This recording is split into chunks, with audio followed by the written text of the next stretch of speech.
writing. When she began working on the book. And quite often I would get a phone call in an evening, not late at night, but in an evening, to come to her house. And my husband would say, "You better go. Nellie needs you." And we didn't live all that far from each other here in North Platte. And when I would arrive, I would find little Nellie in this big rocking chair. It was really large compared to her. And she would rock back and forth as we talked. And she would share with me her thoughts, not only on writing and the art of writing, but this very difficult book. She would say over and over to me, "I have to write this book. This book needs to be written. I need to tell this story." And then she would rock a little more and she would say, "But it's so difficult for me. It's very, very difficult for me to tell this." I think that the cast of characters, as you would say in the book, she was trying to sort them out and was also trying to reconcile with herself why such an evil person would exist. And we would discuss the flow of the chapters and also what should be told and had to be told, but what needed to be left alone and not told. Nellie she had a childhood disease or illness that affected her spine, and she was only 4 feet 8 inches tall. That's why a lot of people called her Little Nellie. And she was often seen at the North Platte Public Library. We had microfilm readers then, and newspapers were on microfilm. And she would be there for hours on end. And so she could see clear into the microfilm reader. She would stand up and put her head into it. And all you would see was the back of her and her feet.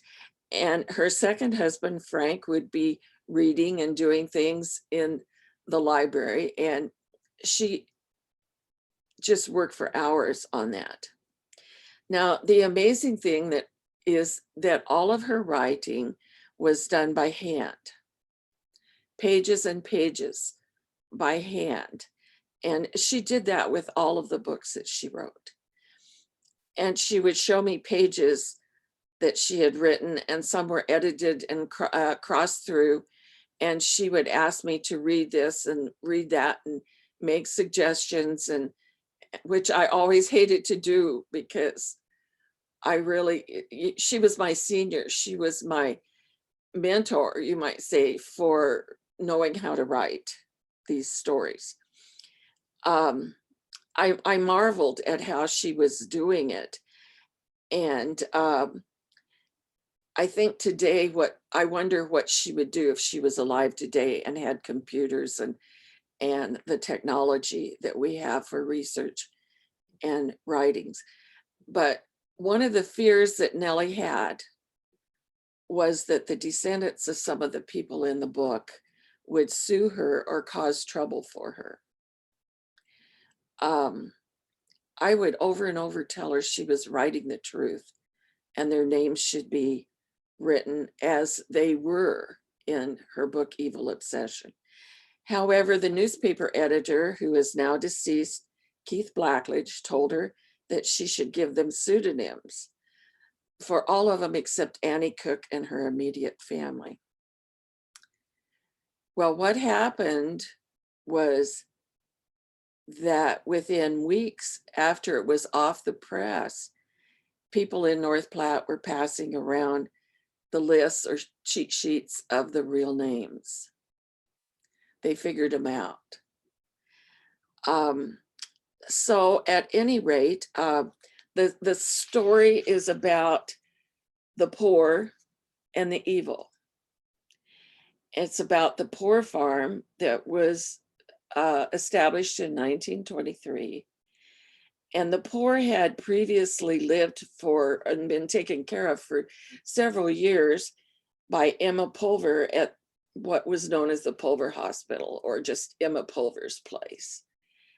There was no problem with Emma Pulver, but Annie had a pull.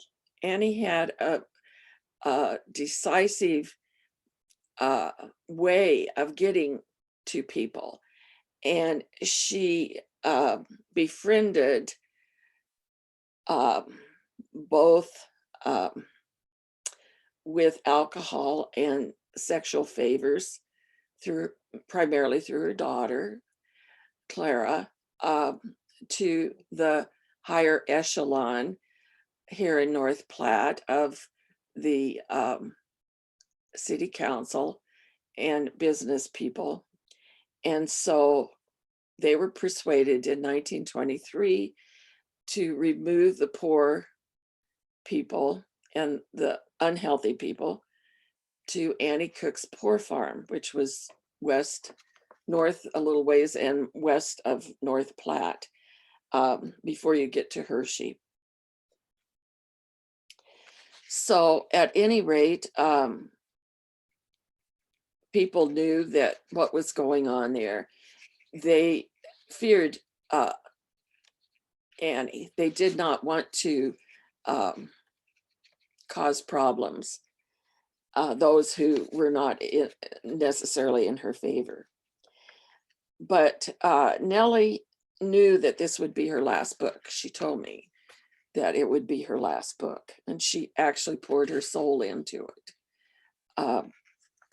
Whenever I would go over for her nightly sessions, they became worse and worse as far as how this was affecting her, because Nellie was a sweet person. She was a kind person. She was the exact opposite of Annie Cook. And I actually, looking back, I feel that there has been a lot more emphasis placed on Annie Cook versus the author, but that is true of all nonfiction and fiction. The author is usually more forgotten. People want to know the story. And so people have become obsessed with Annie Cook, and they don't really realize that what Nellie did to write it and what she poured into it.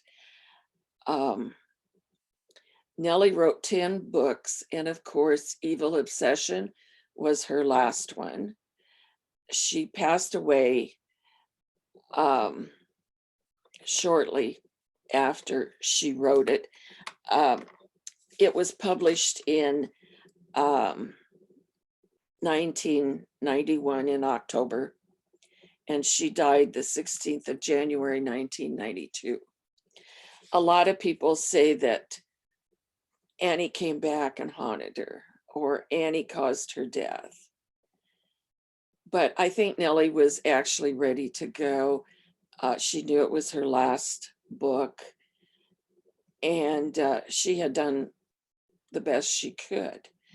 But as an author, it's difficult in some respects to say goodbye to your finished product.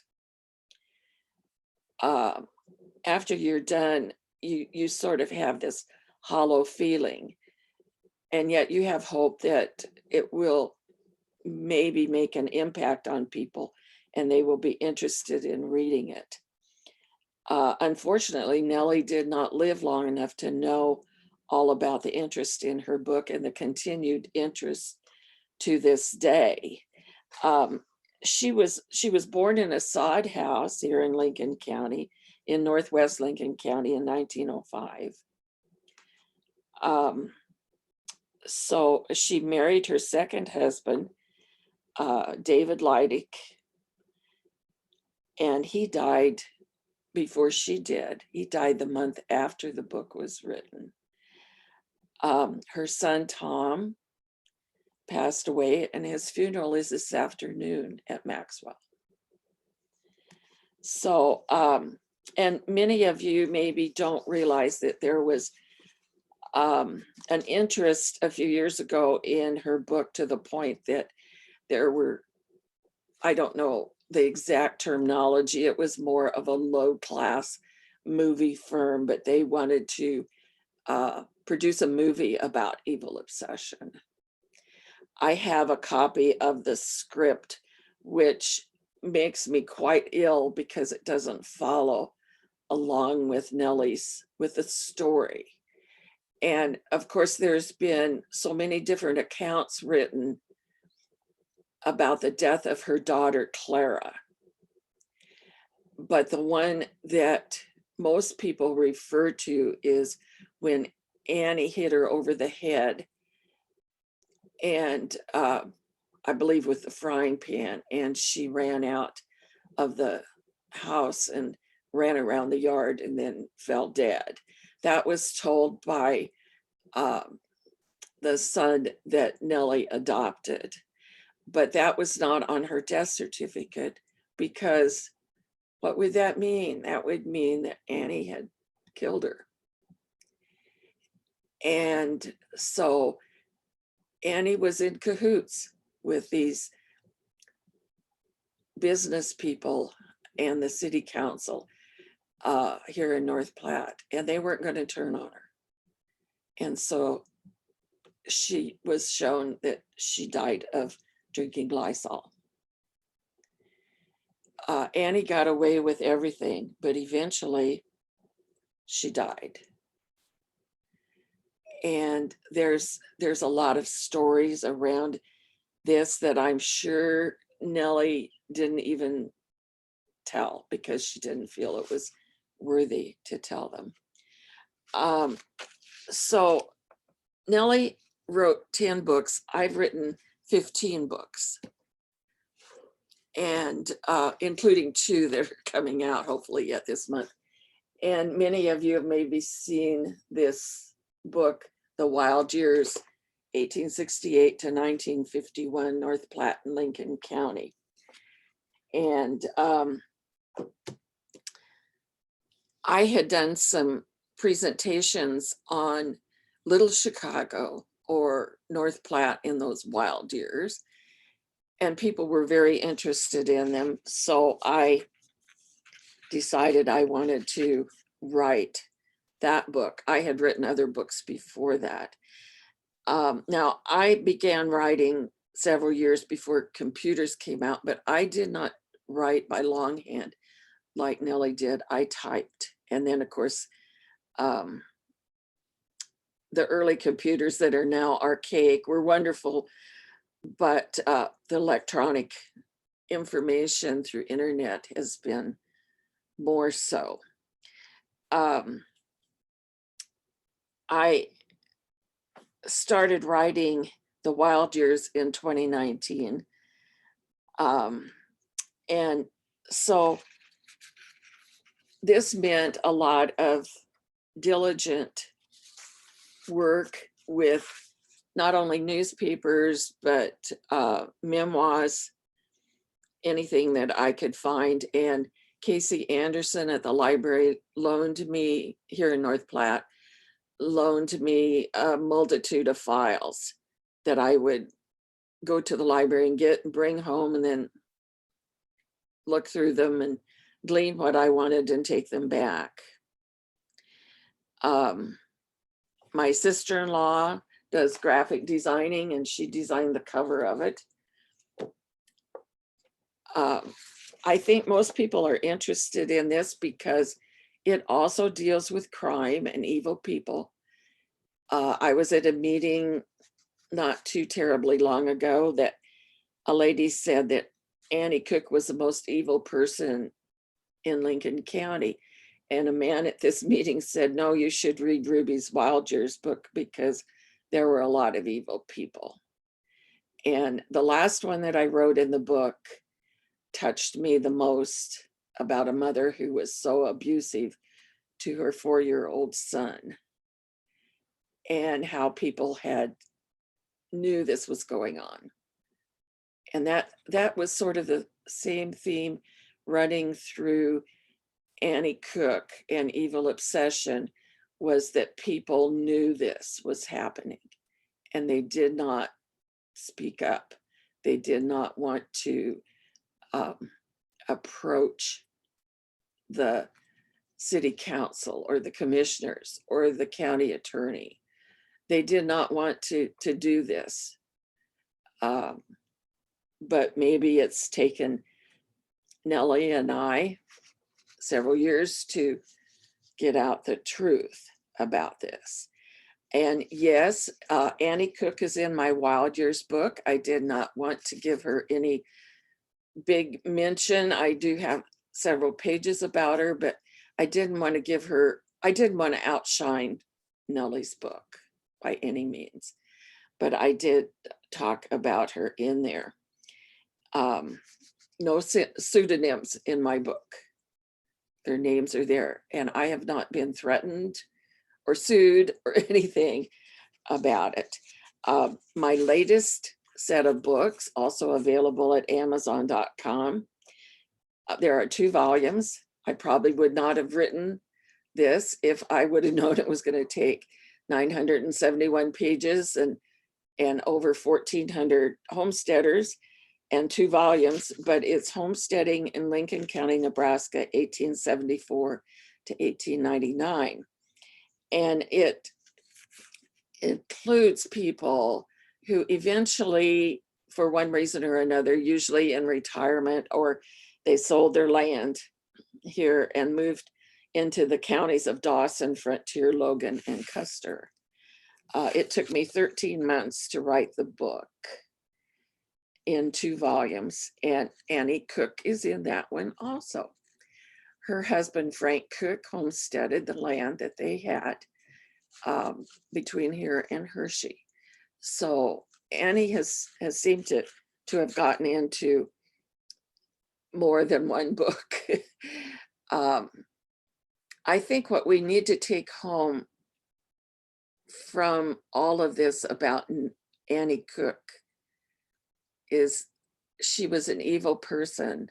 She was a human being. And while she was overlooked, I think she serves as an example to people that they eventually pay the price for their evil ways. Annie did not pay a price at all. She went to her death probably knowing that she had committed a lot of crimes. And I'm certain there were probably people, indigenous people who are, or not indigenous, but poor people, paupers, who met their death at her poor farm. They're probably buried out there somewhere. So it's a sad tale. And at any rate, and hopefully yet this month, my sister-in-law and I have been working on 2 volumes again of a book for 6 years. And it's the legacy of African Americans in Western Nebraska, pioneers, entrepreneurs, and Buffalo soldiers. And they're written about, there's a lot that was written about them in Eastern Nebraska, but not so much in Western Nebraska.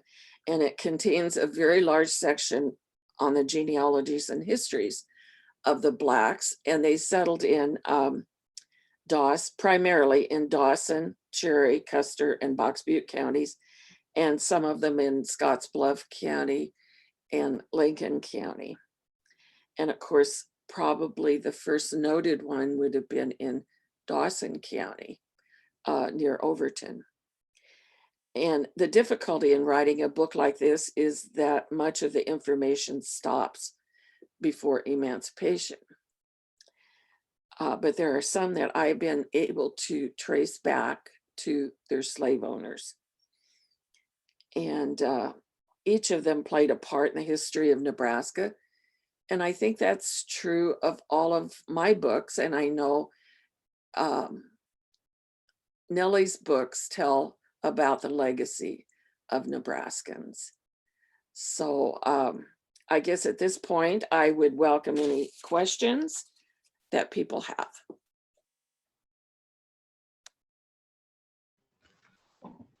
Thanks, Ruby. Very interesting. I wrote down a whole bunch of things. We do have quite a few participants join us on Zoom. So I am kind of monitoring that chat box. Live here, are there any questions? Was it Ruth's daughter that was killed, or was it Annie killed her own daughter? Can you repeat that? It was Annie's daughter. It was Clara. That Mhm. right? Yes, Ruth? actually, Annie was so sharp. Maybe I wouldn't say it was premeditated murder, but she had the property in Clara's name. So she collected a life and she had a life insurance policy, and she collected on that, and she asked for doubled indemnity, and she didn't want it known that she had killed Clara.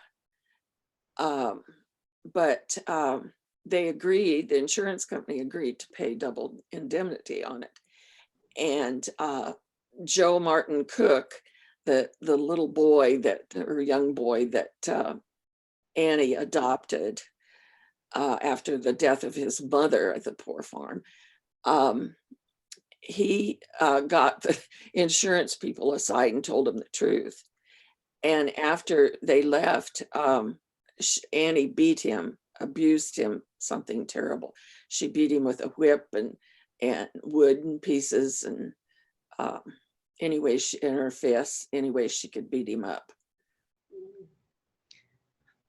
She's horrible. Yeah, she was horrible. I was sorry to hear you say when you first started that Tom Yost had passed away. He and his wife actually had come to the library once we announced that the book Evil Obsession was going to be our One Book One Cozad selection. I was having a hard time finding them, and he and his wife actually brought 5 copies to the library for us. So I did have a chance to meet him. So I'm sorry to hear that he has passed. Yeah. Are there other family members of those involved still around North Platte that you know of, Ruby? Of Annie's immediate family or Joe Martin Cook, no. Some of the people that are mentioned with pseudonyms, and you can figure them out with the cheat sheet, they are mentioned in my Wild Years books with their real name. And there are some that still have descendants around here, but they have not approached me with any concern about having, an ancestor mentioned in the book. Maybe they didn't buy it. I don't know. Maybe they didn't want to buy it. Yeah. Are there other questions? Yes. Is anyone living on that farm now, or did they demolish it? Did you hear that, Ruby? Yes, I did. Yes, I believe the Hyatts bought it.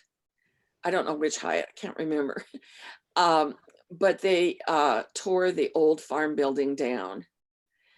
I know I've got a picture of it in the original poor farm building in my Wild Years, and I think maybe Nellie does too, I'm not sure, in Evil Obsession, but they tore it down and they built a new home behind it.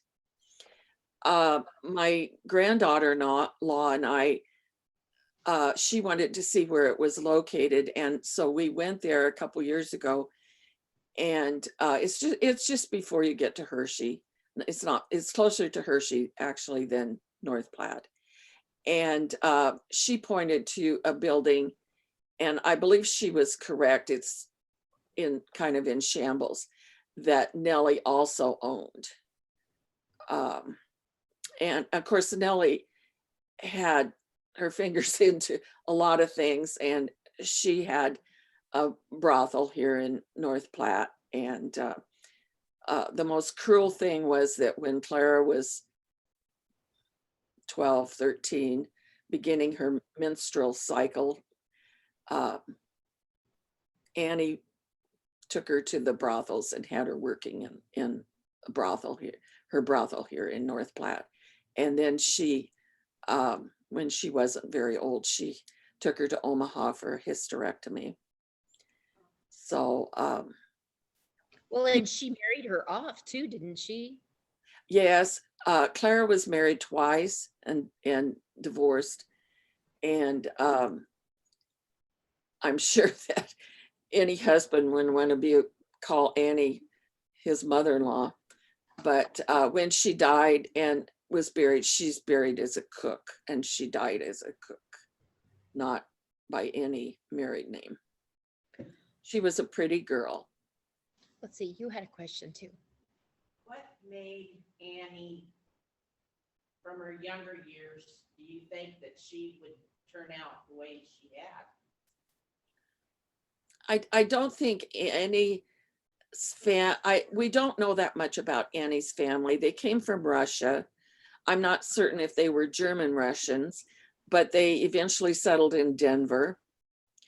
And I have heard, and I don't know how true it is because I don't have the complete evidence, that Annie had a sister who was very, very nice.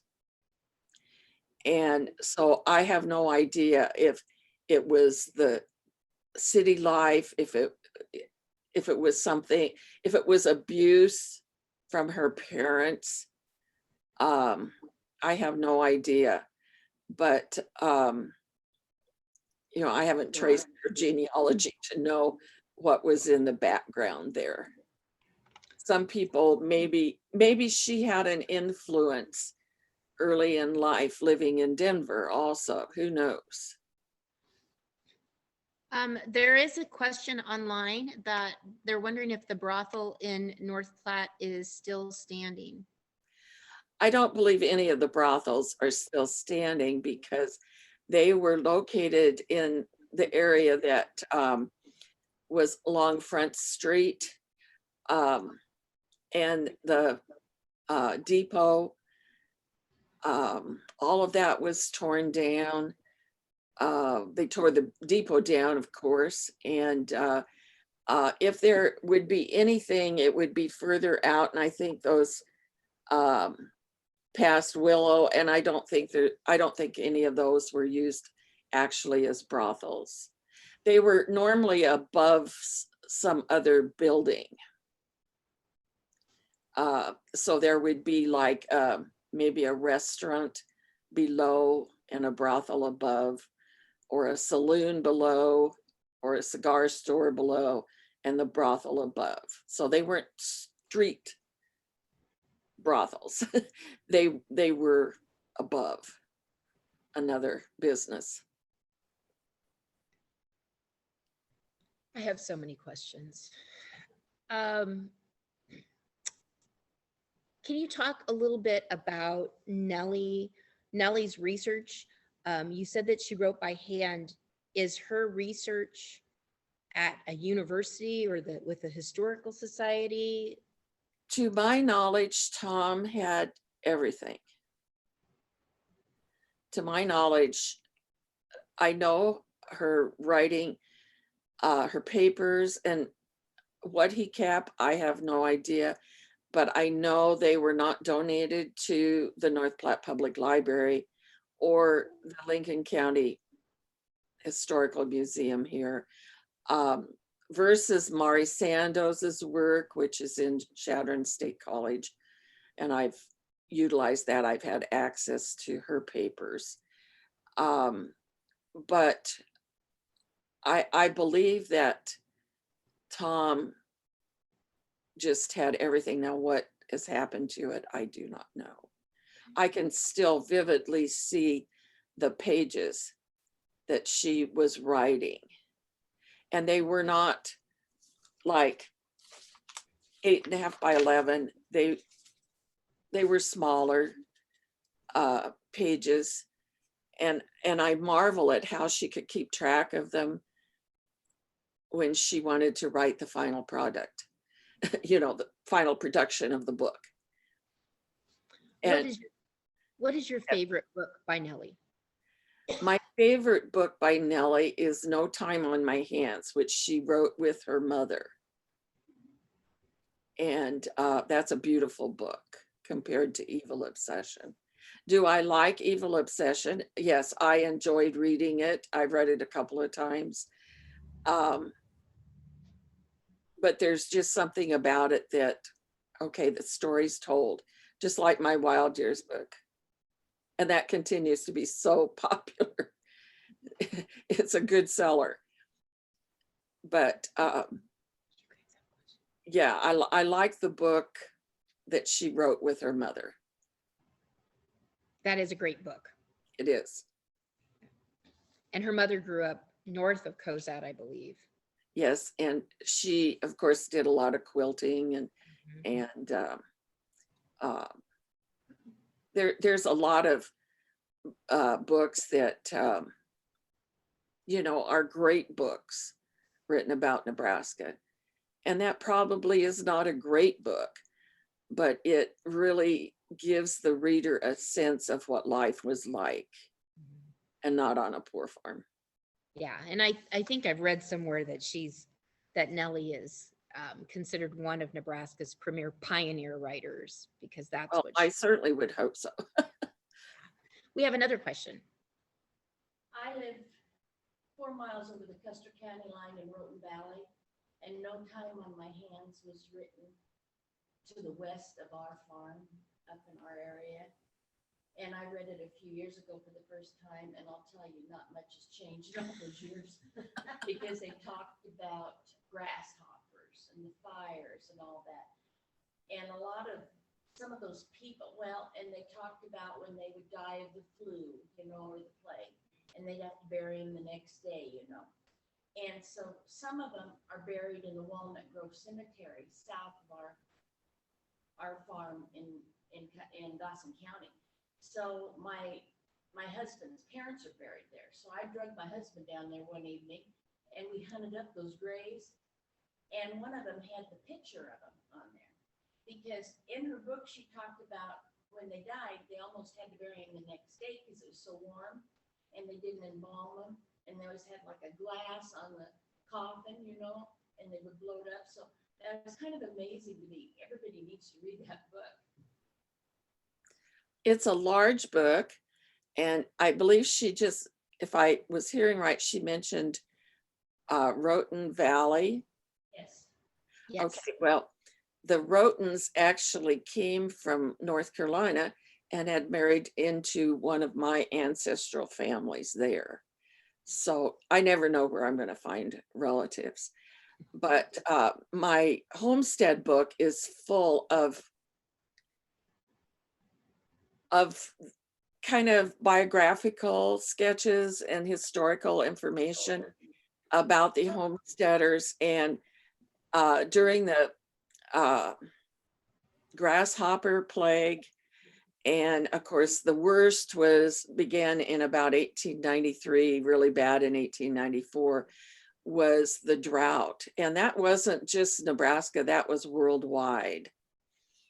But a lot of them are found in newspapers, and of course the deeds in the courthouse, where they abandoned their land or they were foreclosed on.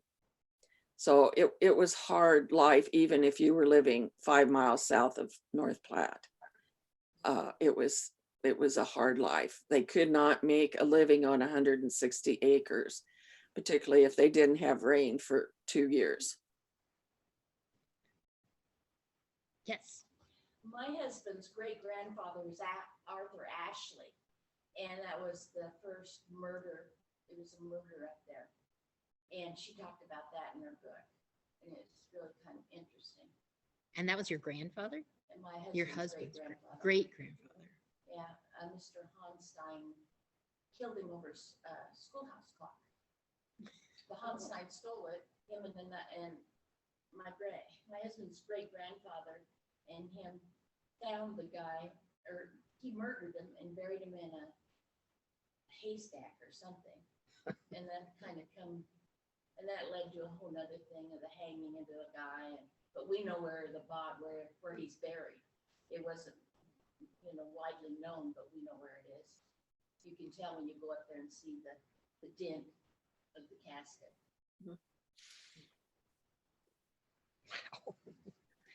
There's a lot of history here, and a lot of history that could be told.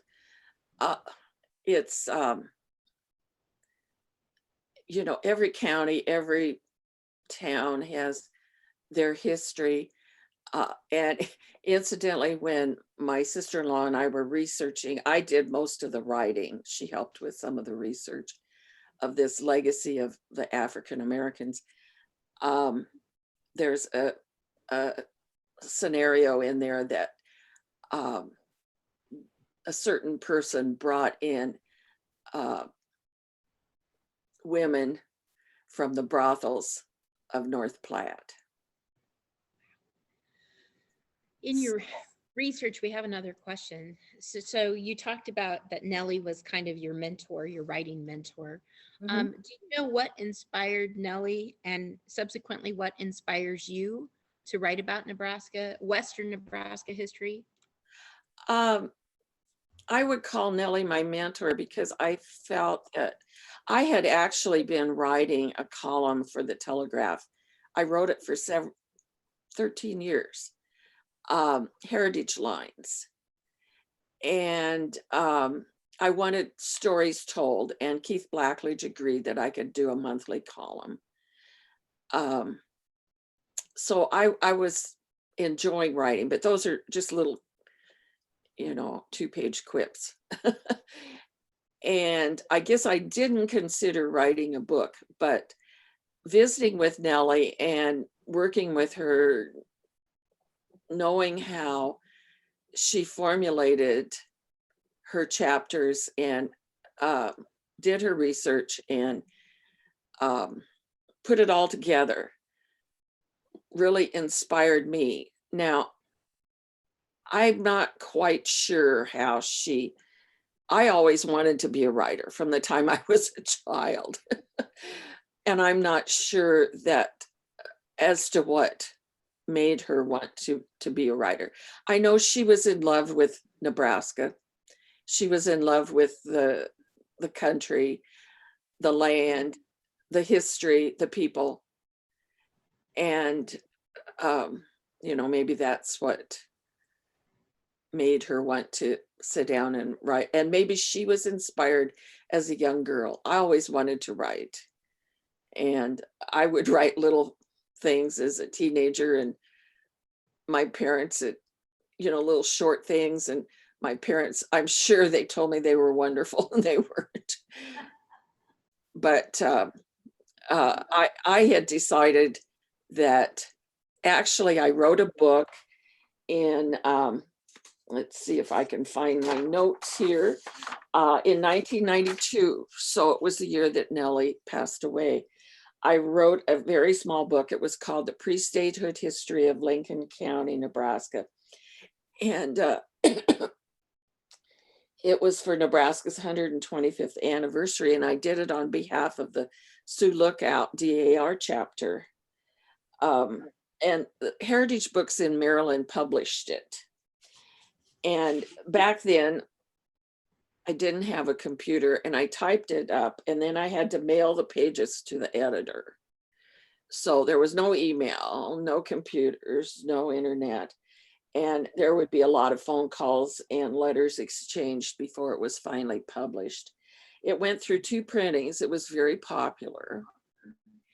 And so actually, I've written a lot of genealogical methodology books on Nebraska, Iowa, Kansas, South Dakota, Missouri.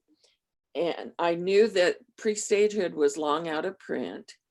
And so at the same time, I would never recommend writing 2 books at the same time, but at the same time I did the Wild Years, I revised and wrote the book Pre-Statehood History. And so I added in a chapter to it, and it was about 1867. And so it kind of leads into the Wild Years. But that was my first book in 1992 about the pre-statehood history. And that's why I think Nellie sort of inspired me, because I knew there was so much history here that had to be told.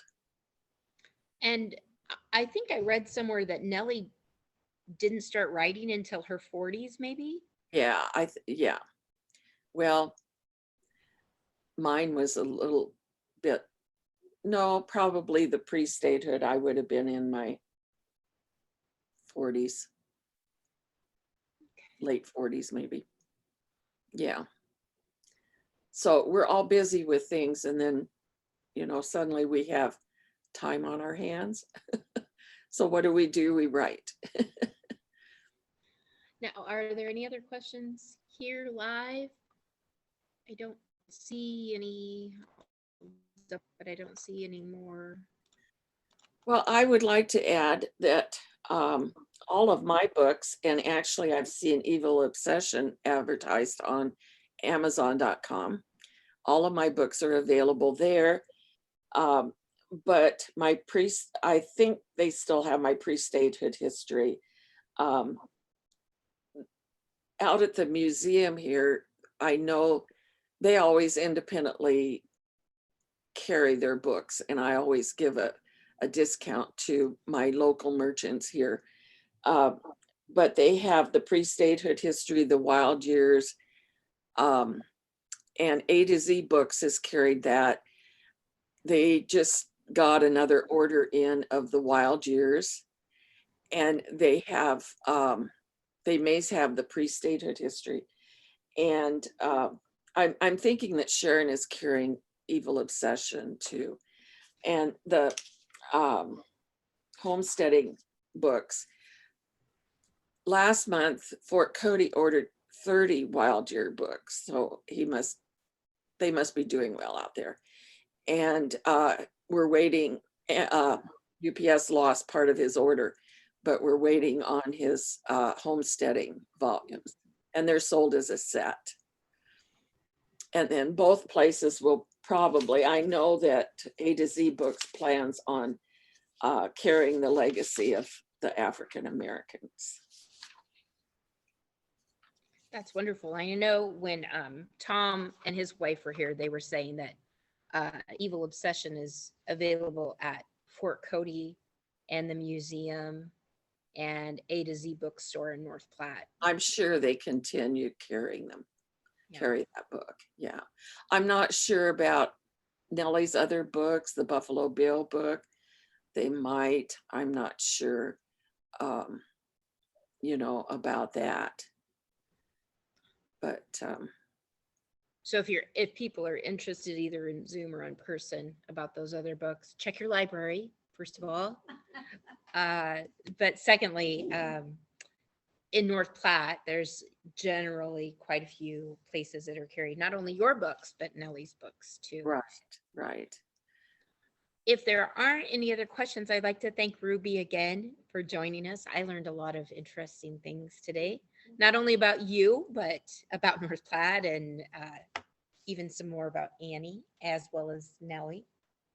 And I just appreciate you joining us today. Well, thank you very much. And I hope you all will enjoy reading. Yes. So with that, I will stop recording.